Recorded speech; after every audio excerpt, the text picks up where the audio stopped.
Hermanos y hermanas, bendiciones. Qué bueno que nos podemos reunir nuevamente, seguir estudiando la palabra y aprendiendo cada día un poco más. Estamos dándole continuidad a la serie La voluntad de Dios. En la lección pasada, la parte número 4, ya habíamos llegado en ese momento a la voluntad perfecta de Dios. Habíamos visto la voluntad soberana, la voluntad permisiva, aunque sigue siendo soberana, permisivamente soberana o soberanamente permisiva. Y después de ahí, ¿qué tiene Dios para sus hijos? ¿Cuál es la voluntad perfecta, agradable y santa, buena que Dios tiene para sus hijos? A eso le llamamos la perfecta voluntad de Dios. Esta voluntad es para creyentes únicamente, para hijos verdaderos del Altísimo, para pecadores nacidos de nuevo, regenerados. Así que, hermano y hermana, creo que esto es para ti y para mí. Ya habíamos visto en la parte inicial del capítulo 4, donde vimos que la voluntad perfecta de Dios contempla tres cosas. Ya cubrimos una de ellas en la parte 4, que es la voluntad geográfica. ¿Qué significa esto, hermanos y hermanas? Para hacer un pequeño, breve repaso. La voluntad geográfica pregunta exactamente eso. ¿Estoy en el lugar que Dios quiere que esté? ¿Estoy en este momento en el lugar correcto? Tal vez en este momento tú puedas decir que sí y yo también pueda decir que sí, porque estamos estudiando la palabra, cada uno con su Biblia y estamos aprendiendo. Pero resulta que este no es nuestra rutina de todos los días. ¿Qué ocurre cuando estamos en otro lugar? ¿Seguimos estando en el lugar correcto? Cuando vamos a ciertos lugares, ¿estamos en el lugar correcto donde Dios quiere que estemos? Yo no sé a usted, hermano y hermana, pero a mí me ha pasado que a veces yo voy a un lugar y no pasa mucho rato para que yo me esté preguntando, ¿qué estoy haciendo aquí? ¿Por qué vine aquí? No me siento cómodo aquí. No debí de haber venido. Inmediatamente uno siente en su corazón que geográficamente está en el lugar equivocado. Ya con solo eso, estamos fuera de la voluntad perfecta de Dios.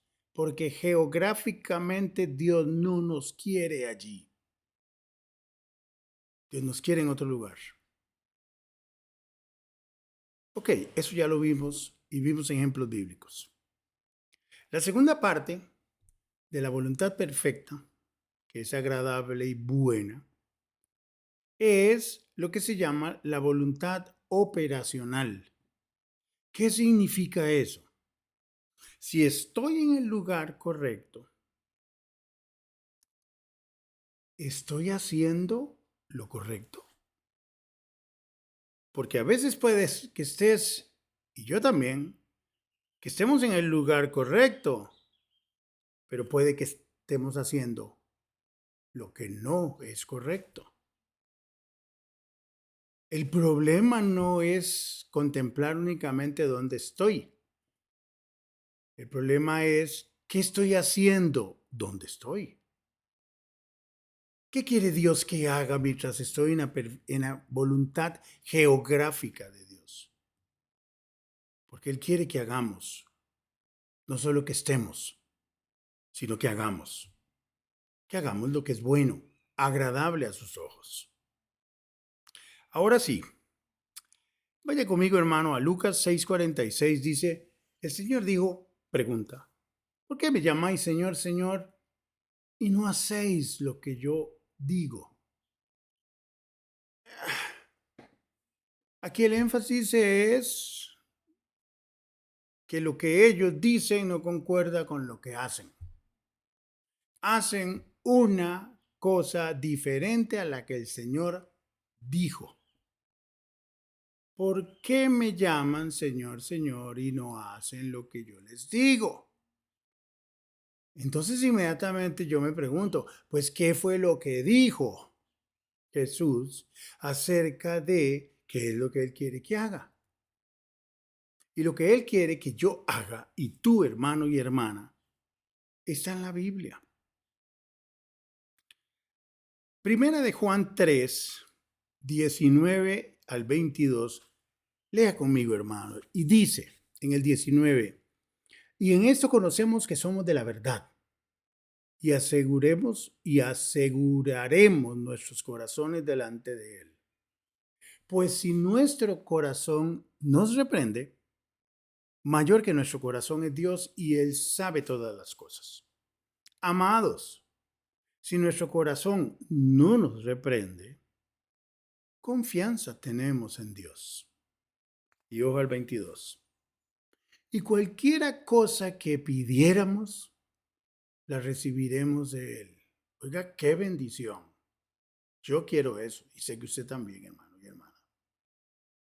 Pero dice, cualquiera cosa que pidiéremos, la recibiremos de Él porque guardamos sus mandamientos y hacemos. Guardar y hacer. ¿Hacer qué? Las cosas que son agradables delante de Él. Hermanos, para nada es un secreto que los estándares de calidad de Dios son muchísimo más altos que los nuestros, porque Él es perfecto en todos sus caminos. Él es santo, santo, santo. Por consiguiente, para que Dios esté complacido por una obra que nosotros hacemos, tiene que ser una obra hecha en el poder del Espíritu Santo, para que sea recibida con agrado por el Padre. Dice, guardamos sus mandamientos y hacemos. Obviamente las cosas que hace están basadas en los mandamientos. En los mandamientos, todo ese conjunto de mandamientos expresan la perfecta voluntad de Dios para sus hijos, que es santa y buena, es agradable. Ahora, sus mandamientos. Yo sé que inmediatamente lo que viene a la mente son los 10 mandamientos, pero es que hay más que eso ahora en el pacto de gracia. El pacto de gracia nos tiene a nosotros en una ley con muchas ramificaciones de esos 10 mandamientos. Voy a leer unos cuantos, hermanos. Esto no lo vamos a estudiar en detalle hoy porque no terminaríamos quién sabe en cuántas sesiones. Después lo estudiaremos. Por ahora voy a mencionar, hermano y hermana, dice que guardamos sus mandamientos. ¿Sabemos cuáles son? Pregunto. Sabemos cuáles son porque hay que guardarlos y ponerlos por obra. En el Nuevo Testamento, hermanos y hermanas, hay 154 mandamientos para el creyente. 154. Y usted dice, pero yo nunca los he visto. Claro que los ha visto, hermano. Los ha leído. Si usted tiene la costumbre de leer la Biblia, el Nuevo Testamento, si lo ha leído completamente, usted se ha encontrado con todos estos mandamientos. De esos, 122 son, vamos a ponerlo así, son sí, son para hacer. Son cosas que Dios manda que tenemos que hacer. Vamos a ponerle un sí a 122. Pero resulta que hay 32 de esos 154 que tienen un no. Esos son mandamientos que están dentro de la perfecta voluntad de Dios, pero son en el ámbito negativo. No hagas esto, hijo mío. Sí con esto, no con esto. Y entre esos dos tenemos 154 mandamientos, hermanos y hermanas. Voy a leer rápidamente los no, para que nos demos una idea. No los vamos a estudiar, nada más para que usted los escuche. Voy a irlos leyendo rápidamente. No pagar mal por mal. No menospreciéis las profecías. No condenéis. Ese tiene el no juzgar, ¿verdad? No os conforméis a este siglo. No toquéis lo inmundo. No seáis hipócrita cuando ores. O no seáis como los hipócritas cuando oran. No temáis a los que matan el cuerpo. No seáis niños en el modo de pensar. No erréis. Las malas conversaciones corrompen las buenas costumbres. No os unáis en yugo desigual con los incrédulos. No os embriaguéis con vino. No os canséis de hacer el bien. No os hagáis perezosos. No os dejéis llevar de doctrinas diversas y extrañas. No recibáis a los falsos maestros. Abundan, por cierto. No perdáis vuestra confianza en Dios. No deis lugar al diablo. No seáis tropiezo. Para otros, por supuesto. No contristéis al Espíritu Santo.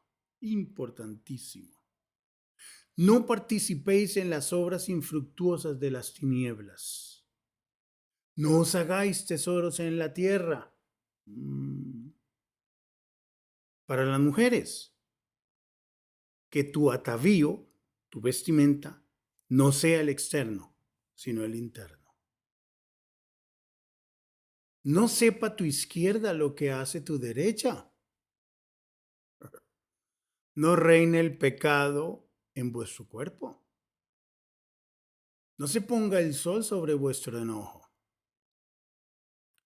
No nos irritemos unos a otros. No nos cansemos de hacer el bien. No dejemos de congregarnos. Cuesta mucho eso. No contendáis sobre opiniones. Decidí no poner tropiezo ni ocasión de caer al hermano. No poner tropiezo. No apaguéis al espíritu. No os afanéis por el día de mañana. Esos son 32 mandamientos en el lado del no. Y hay 122 en el lado del sí. No los vamos a leer, hermanos. Después los estudiaremos. Y con eso le dejo para que si ya oyó más o menos por dónde va el asunto y oyó los no, busque los sí. Porque estar en la perfecta voluntad de Dios operacionalmente significa que yo tengo que cuidarme de hacer los que Dios me manda y me dice, sí, hijo mío, eso es lo que tienes que hacer, pero también es parte de la voluntad perfecta del Señor. Los no hagas esto, hijo mío. Así que el sí y el no son parte de la perfecta voluntad de Dios. ¿Qué quiere Dios que haga? ¿Qué quiere Dios que no haga? Estas cosas hay que contemplarlas muy en serio porque Juan dijo que ellos guardaban los mandamientos y los ponían por obra. ¿Por qué? Porque dijo, y hacemos las cosas que son agradables delante de Él. Obviamente los 10 mandamientos siguen vigentes, ¿ok? Me imagino que te lo sabes. Éxodo 20, te lo dejo ahí para que lo repases. Ahora sí, quiero leer una cosita de la Confesión Bautista de Fe de Londres de 1689, que es la confesión, el documento histórico que los que creemos en la fe reformada y que creemos en los distintivos bautistas profesamos. La Confesión Bautista de Fe de Londres de 1689, un documento bellísimo, profundo. En el capítulo 16, que es el capítulo de las buenas obras, voy a leer y vamos a hablar un poquito del párrafo 1 y del párrafo 7. Porque es que a veces nosotros creemos que lo que nosotros consideramos bueno, Dios piensa igual que nosotros. Y no debemos de pensar así.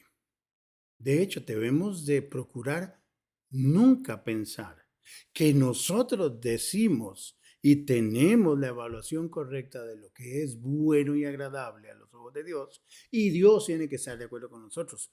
Es totalmente al revés. Busquemos lo que a Él le agrada. Preocupémonos por lo que Él dice que es agradable. Y estemos en acuerdo con Dios. Dice capítulo 16, párrafo 1, el capítulo de las buenas obras se llama. Dice, las buenas obras son solamente aquellas que Dios ha ordenado en su santa palabra, y no las que sin la autoridad de esta, o sea, de la palabra, han inventado los hombres por un fervor ciego o con el pretexto de que tienen buenas intenciones. Recordemos que las intenciones no funcionan mucho si no están apegadas a la palabra de Dios. Es bueno tus intenciones, y ahora después lo vamos a ver. Pero tus intenciones tienen que estar sujetas a la palabra de Dios, a los mandatos explícitos de la palabra de Dios.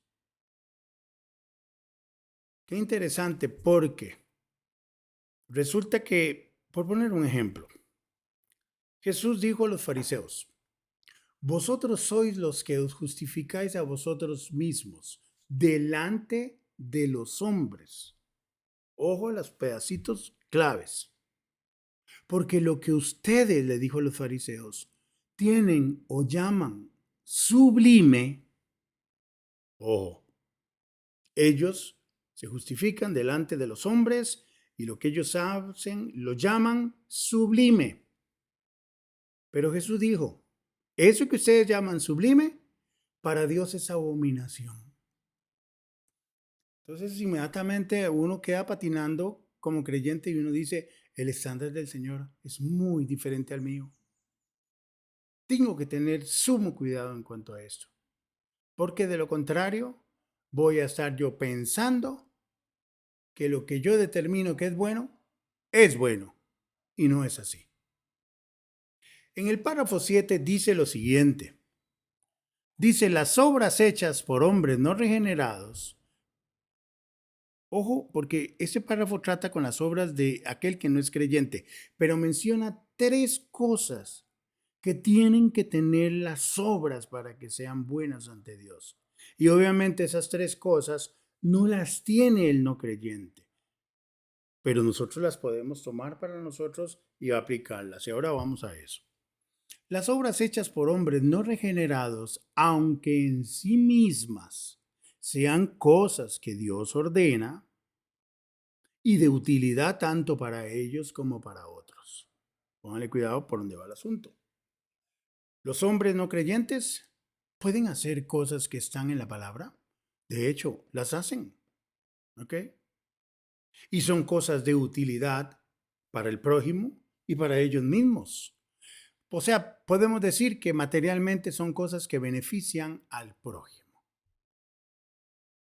Pero sigue diciendo, sin embargo, por no proceder de un corazón purificado por la fe, o sea, por proceder esa obra de un corazón no nacido de nuevo, y por no ser hechas de una manera correcta de acuerdo con la palabra, y dice tres, y no tienen un fin correcto, que es la gloria de Dios. Por tanto, son pecaminosas y no pueden agradar a Dios ni hacer que alguien sea digno de recibir gracia por parte de Dios. Con todo y eso, dice, y a pesar de esto, el descuido de las buenas obras es más pecaminoso y desagradable a Dios. Resumiendo, el impío, si hace algo que está en la Biblia, pero él no es nacido de nuevo, ya esa obra no tiene valor. Esa obra sirve entre nosotros los humanos, pero para Dios no tiene ningún valor divino, porque está hecha por un corazón de una persona que no es nacida de nuevo. No está totalmente encerrada en las directrices de la palabra. Por consiguiente, es una obra que realmente no está del todo basada en la palabra del Señor. Por consiguiente, no puede ser recibida por Dios. Y un punto, el último y no menos importante, tal vez el más importante, es de que esa obra, cuando el impío, cuando el no creyente la lleva a cabo, es lo que menos está pensando, es en la gloria de Dios. No le interesa la gloria de Dios en ese momento. Él solo la hace porque puede que traiga un beneficio para él, puede que traiga un beneficio para el prójimo, pero él no está pensando en que esa obra va a traer gloria a Dios. Por consiguiente, esas obras no tienen ninguna validez. Ahora, traigámoslas nosotros. ¿Somos nacidos de nuevo? Sí. Ok. Estoy hablando con personas nacidas de nuevo. ¿Lo que hacemos está prescrito en la palabra? Sí. Y realmente, y aquí es donde las intenciones juegan un papel crucial. Realmente cuando hacemos las cosas correctas, porque estamos geográficamente en el lugar correcto, esas obras que hacemos ahí, realmente las hacemos para que Dios sea glorificado. Porque hermano y hermana, si nosotros hacemos las obras, y voy a adelantarme un poquitico de la próxima parte, es que si las hacemos para que nos vean los hombres y provocar en ellos un montón de reacciones, okay, que nos aplaudan, que nos admiren, que digan, wow. Y como a nosotros los humanos esas cositicas nos gustan, resulta que puede que terminemos estando en el lugar correcto, haciendo cosas que son correctas y prescritas en la palabra, pero nuestras intenciones no son buenas. No tienen la motivación correcta que es la gloria de Dios. Pero vamos a dejarlo ahí porque de eso hablaremos más. Cuando nosotros pensamos en hacer lo bueno, tenemos que darnos cuenta y ser realistas. Nosotros pecamos más de la cuenta. Si nosotros tenemos 154 mandamientos, ¿qué dijo Santiago? Que el que guarda un mandamiento o el que guarda todos y infringe uno, sí, se hace culpable de todos. O sea, estamos en grandes problemas. Porque puede que nosotros tengamos una listica como creyentes de cositas que nosotros hacemos que son buenas, que la Biblia las manda, pero esa cosita son 5, 10, 15, 20 cuando mucho. Y el que está en ese grupito con nosotros participando y haciendo las 20 que nosotros aplaudimos y aprobamos, ese pertenece al club nuestro. Es el club de los pura vida, el club de los santos, el de los ultra espirituales, como yo. Por favor, hermanos, nosotros no estamos en condiciones de hacer grupitos y buscar gente que hace y no hace lo que yo digo o apruebo, y entonces ya somos. Y decimos, no, sí, claro, mi vida, yo le agrado al Señor, Él está complacido con mi vida porque hago 20 o 30 cositas. Pero hermano, si analizamos todos los mandamientos y hacemos 20 de ellas, imagínense que hagamos 20 de las buenas. Y si los 32 que no hay que hacer, los hacemos y los omitimos, ¿qué pasa? Al que sabe hacer lo bueno y no lo hace, es pecado, dice Santiago. Nosotros pecamos cada vez que pensamos, hablamos o hacemos lo malo. Nosotros pecamos cada vez que no pensamos, que no hablamos y que no hacemos lo bueno. Nada más imagínense la lista de pecaditos ahí. Y nosotros pecamos cuando cuando pensamos, cuando hablamos y cuando hacemos lo bueno con malas intenciones, o sea, para ser vistos por los hombres, para recibir de ellos alguna pleitesía, alguna alabanza, alguna recompensa, y eso nos hace sentir bien. O sea, cuando nosotros vemos todo esto, y todo esto es pecado, nosotros pecamos más de la cuenta, pero muchísimo más de la cuenta. Somos ignorantes en gran manera de lo que es el pecado en nuestra vida. Creemos que porque hemos nacido de nuevo, ya la lista se encogió y son solo otras cositas con las que nos van a evaluar. No, no, no. La lista es más grande. La lista es muy delicada. Y si Dios me manda que geográficamente yo esté en el lugar correcto, y si estoy en el lugar correcto, operacionalmente Él me dice a mí, ok, hijo mío, ya que estás en el lugar correcto, ahora yo necesito que tú hagas lo correcto ahí y que evites hacer lo que es incorrecto, porque todo eso es mi perfecta voluntad para ti. Recordemos que si nosotros podemos lograr esto y lo podemos lograr con el poder del Espíritu Santo y aprendiendo a vivir en el Espíritu, en perfecta comunión. Si nosotros hacemos esto, dice la Biblia que los hombres verán nuestras buenas obras y darán gloria a Dios. Realmente los hombres nos ven con lo que hacemos y con lo que no hacemos y ellos dan gloria a Dios. Hermanos, hermanas, tenemos que preocuparnos por eso, porque lo que nosotros hacemos no predica el evangelio sin palabras, con acciones, y las acciones pueden que sean muy, muy chocantes y contradicen el discurso que a veces enviamos. Dice, profesan conocer a Dios, pero con sus obras lo niegan. No caigamos en eso, hermanos, por favor.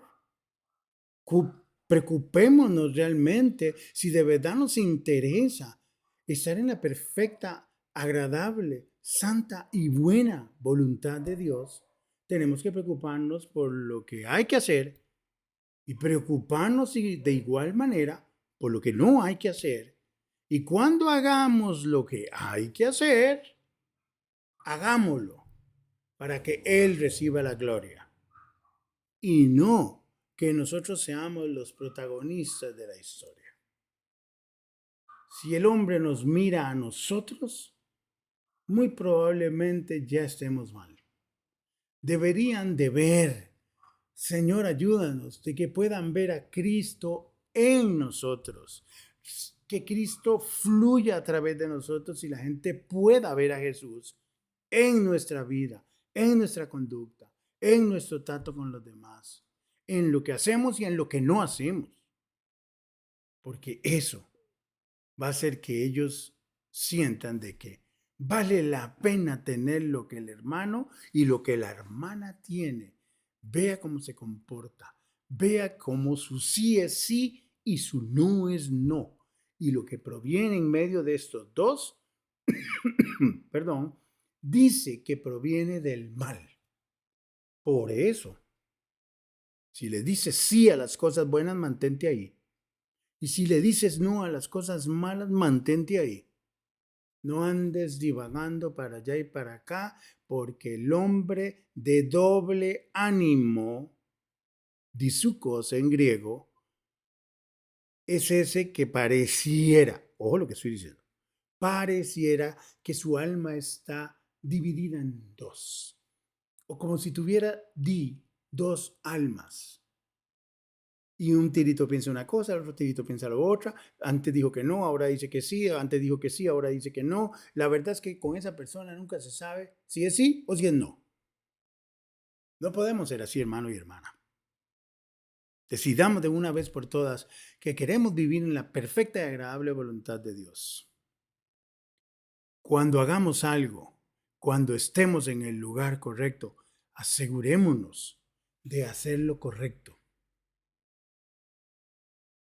No sé si también a usted le ha pasado, hermano y hermana, porque lamentablemente yo creo que a todos nos pasa tarde o temprano, que estamos en el culto donde se supone que deberíamos estar alabando al Altísimo, dando gloria a Jesucristo por su obra, agradecidos de corazón, y estamos pensando en otra cosa.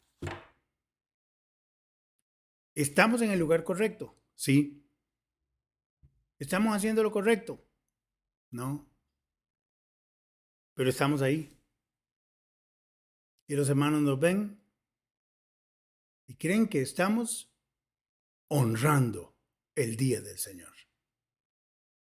Y a lo mejor no. Procuremos realmente con diligencia escudriñar nuestros corazones para darnos cuenta si realmente el día que nos congregamos nosotros realmente vamos por los motivos correctos, a alabar al que merece toda la honra y la gloria, a Jesucristo, porque es Él, nuestro gran Dios y Salvador, dice la Biblia. Hermanos, vamos a dejar esta parte aquí. Esto obviamente se va a alargar una o dos partes más. Que el Señor me los bendiga. Bendiciones, hermanos.